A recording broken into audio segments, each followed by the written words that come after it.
I will say this is a very tough act to follow. I am humbled by our speakers and their message and their themes. I hope we can do them justice. As Raj pointed out, he came to me several years ago and he said, can you create a simulation that will help people to understand and experience and feel the whole idea behind conscious capitalism to change minds? And so I set out to do that. It took me 3 years of study, attending conferences, listening to speakers, reading books, and everything else. And what we would like to do is show you what we came up with. It's a new learning tool, and we have almost 70,000 people who have participated in it already. And it might be something you'd like to try. So we'll try to briefly describe what we have. We have a short video, if we could play that.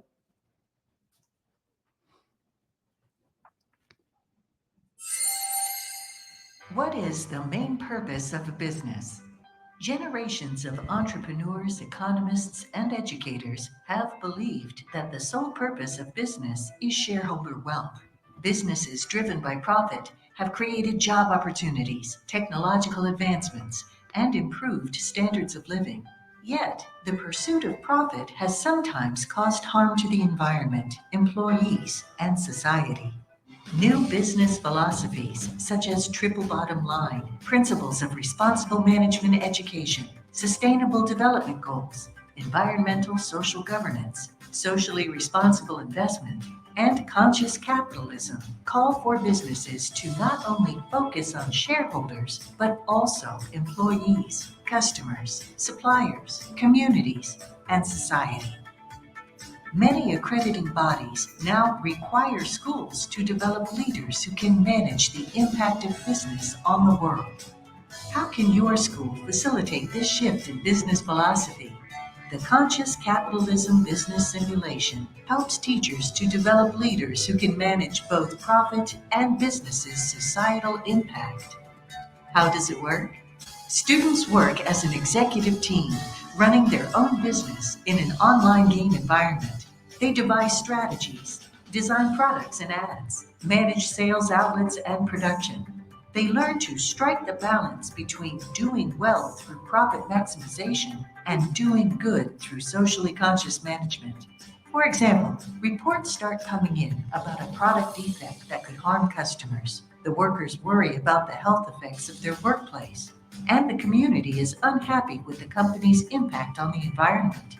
Students make tough decisions to address these issues while handling the usual challenges of running a business.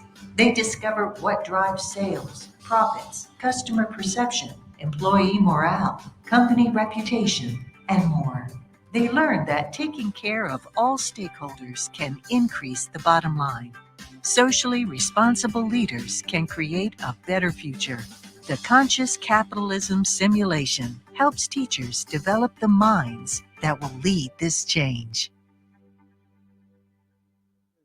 That gives you a good overview of the simulation. We'd like to take you behind the scenes a little bit as to how we got there.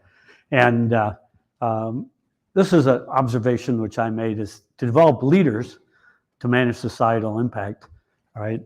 They need to know what societal impacts and they need to get practice managing it. To develop leadership, you have to practice being a leader. You can't just study it. To develop leaders to manage societal impact, you have to give them practice at that so they can see what impact it has and how it is changing society. So as we know that we have gone through different perspectives. So these are listed on the screen.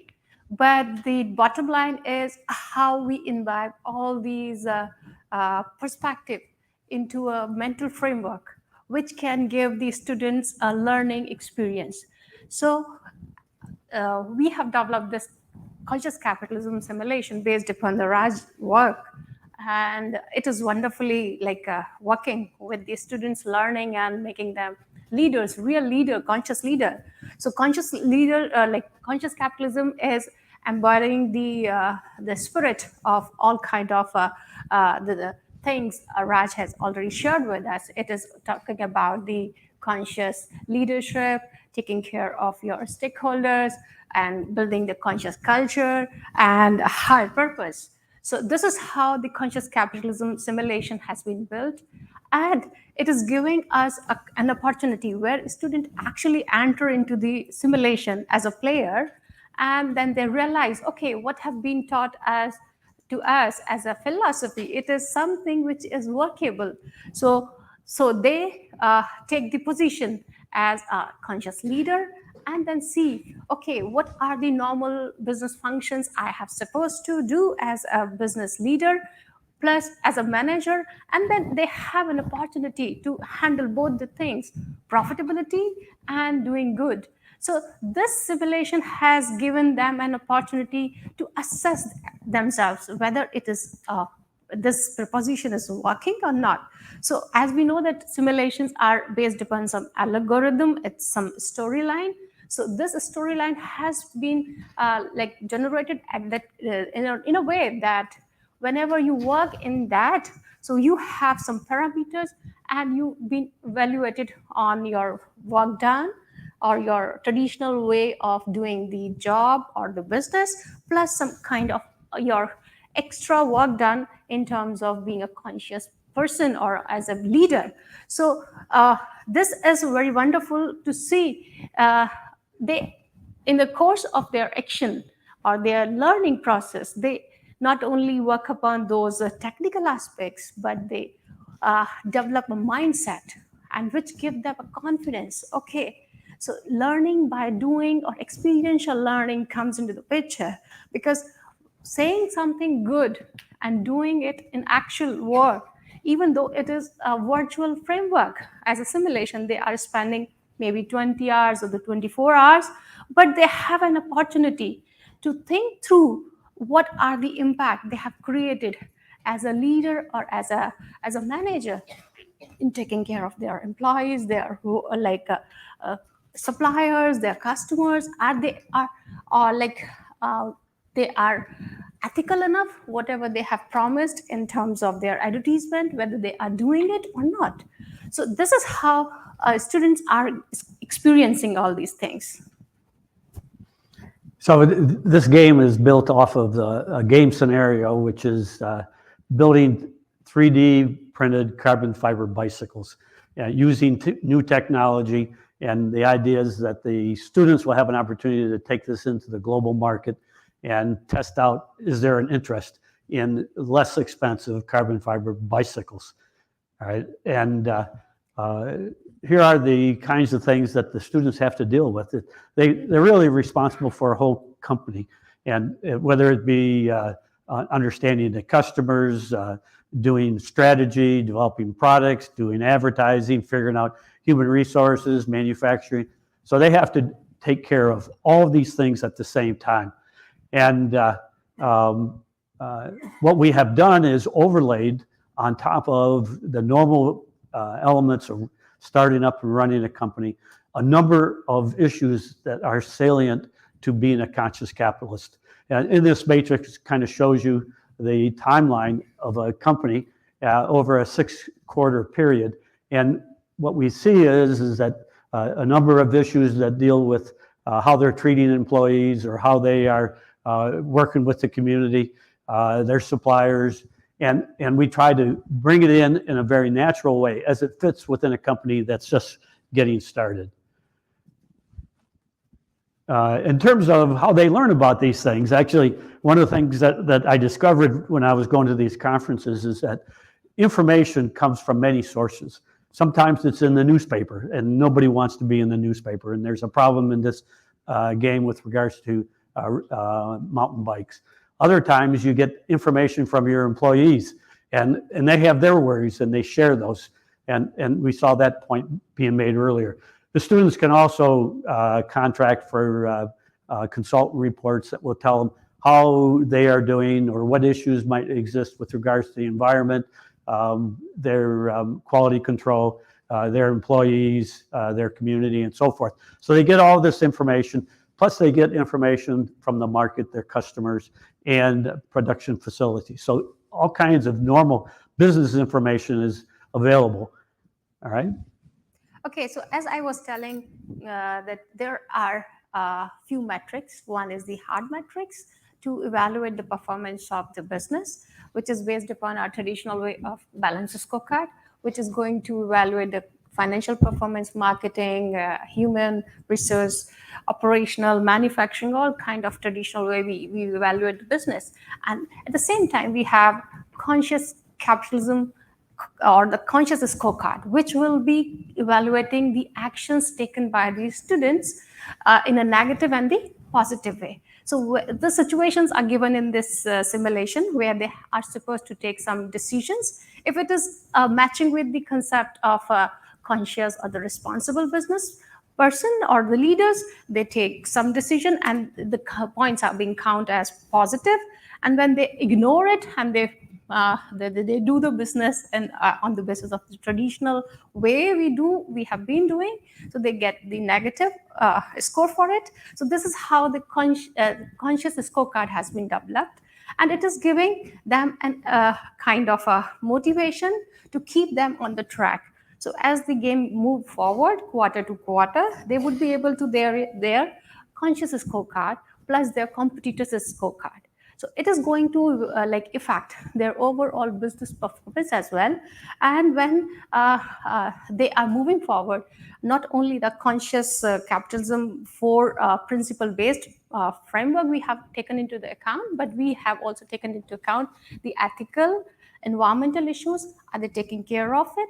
If they taking care of it, then they definitely get some positive points. And this is how they have been evaluated on the basis of the taking care of their employees. There's like suppliers, different issues which have been the part of the regular kind of business. So coming across those issues are not new as a business person. So they come across all sort of kind of choices. If they take the right decision, they get score positive side. If they are not doing this, then they get this to the negative side. So we have this soft matrix and the hard matrix. So it is a balance and it gives the picture in totality. Okay, and coming back to this point, that to develop leaders to manage societal impact, right, they need to know what it is. They need to know the tangible aspects of it, and they need to have practice managing it. And one of the things which, when I look at the SDGs and me as an owner of a company, I often wonder, what can I do? These are such lofty goals. And what we do is we take this progressive principle. And the idea is that if you can break it down into smaller and smaller parts, the types of things that you can do in a business to make a difference. And Polio, he made the point yesterday with regards to the travel and how they interact with each other. And this is like 1,000 small things that can make a difference. And what we're trying to do is have the same kind of an effect, is have our students understand how they can impact society through the normal process of running a business. So our challenge is to develop leaders to manage societal impact. We want to engage them, we want to challenge them, we want to inspire them, and we want to transform them. All right? Now, you don't have to take our words for it. We have recruited 10 students from all over the world who have competed to be here today, and they played the conscious capitalism simulation. And so I'm going to turn this over to Bindu, and we will introduce them to you. I think many of you have already met the students and the faculty who are here. So how it works, Ernie? Can you push the green button? Okay. Fine. Yeah. So it is our pleasure that we have students from all part of the world. And then I would like to invite Akrit Kedia. He's from India. Then Alice Chalo. She is from Kenya and she is joining us online. And then we have Aurélien Brewer from France. Then we have Honor Teste from France. We have Callahan from United States of America. We have Juan Jose Rodriguez Lemus from Colombia. We have Julian Serrano.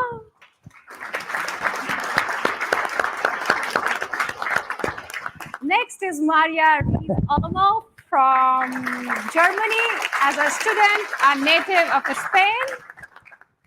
We have Renan De Silva from Brazil. Stephanie Fimam from Brazil. Vaibhav Agrawal from India. And we have professors too from different parts of the world to help us with this kind of experience. We have Claudio Manassora, Teresia Cooper from France, and Teresia Chalo from Kenya.